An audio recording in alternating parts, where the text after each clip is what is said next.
ഞാൻ ഈ video edit ചെയ്ത് വെച്ചിട്ട് ഏകദേശം 2-3 മാസമായി കാണട്ടോ. ഇന്നിങ്ങനെ ഗാലറി തപ്പിയപ്പോഴാണ് ഒരു 2 വീഡിയോ ഒക്കെ കിടക്കുന്നാണ്ടേ. അപ്പം വിചാരിച്ചു ഇതങ്ങ് അപ്ലോഡ് ചെയ്തേക്കാന്ന്. പിന്നെ അത് മാത്രല്ല കേട്ടോ, ഈ വീഡിയോക്ക് ഒരു പ്രത്യേകതയുണ്ട്. അതെന്താ ഞാൻ ഈ വീഡിയോന്റെ ഏറ്റവും അവസാനം പറയാം. ഞാൻ ഈ വണ്ടിയെ കുറിച്ച് നേരെ പോയത് പുതിയിടത്തോട്ടാണ് കേട്ടോ. എന്റെ വീഡിയോ കാണുന്ന ആൾക്കാർക്ക് അറിയായിരിക്കും ഞാൻ എന്തിനാ പുതിയിടത്ത് പോകുന്നത്. ഇനി അറിയാത്ത ആൾക്കാർക്ക് ഞാൻ എന്റെ അമ്മേനെ കാണാൻ വേണ്ടി പോയതാട്ടോ. അങ്ങനെ ഇത് അവിടെ ചെന്നു കുഞ്ഞുവിനെ കണ്ട് കുറച്ചേരം സംസാരിച്ചൊക്കെ ഇരുന്ന് പുറത്തോട്ട് ഇറങ്ങിയപ്പോൾ നല്ല മഴ. അങ്ങനെ ഇത് അവിടെ ഇരുന്ന് മഴയൊക്കെ ആസ്വദിച്ചിങ്ങനെ ഇരുന്നു കേട്ടോ. അതിൻ്റെ ഇടയ്ക്ക് ഒന്ന് ഓടി പുറത്തിറങ്ങി മഴ നനയാൻ വേണ്ടിയിട്ട് കുഞ്ഞു നല്ല ചീത്തയും പറഞ്ഞു.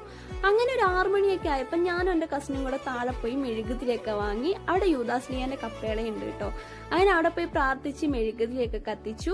പിന്നെ അവിടുന്ന് വീട്ടിലെത്തിയപ്പോൾ അമ്മേൻ്റെ ചേച്ചിയൊക്കെ ഉണ്ടായിരുന്നു കേട്ടോ അവിടെ. അങ്ങനെ ഞാൻ അപ്പിച്ചിക്ക് വേണ്ടി കുറച്ചു നേരം വെയിറ്റ് ചെയ്തു. അങ്ങനെ അപ്പിച്ച് വന്ന് പോകാൻ വേണ്ടി ഇറങ്ങി. പിന്നെ വീഡിയോയുടെ പ്രത്യേകത എന്താ വെച്ചാൽ എനിക്ക് ലൈസൻസ് കിട്ടി. അപ്പോൾ ഇത് 4 ആൾക്കാരെ അറിയിക്കണമല്ലോ.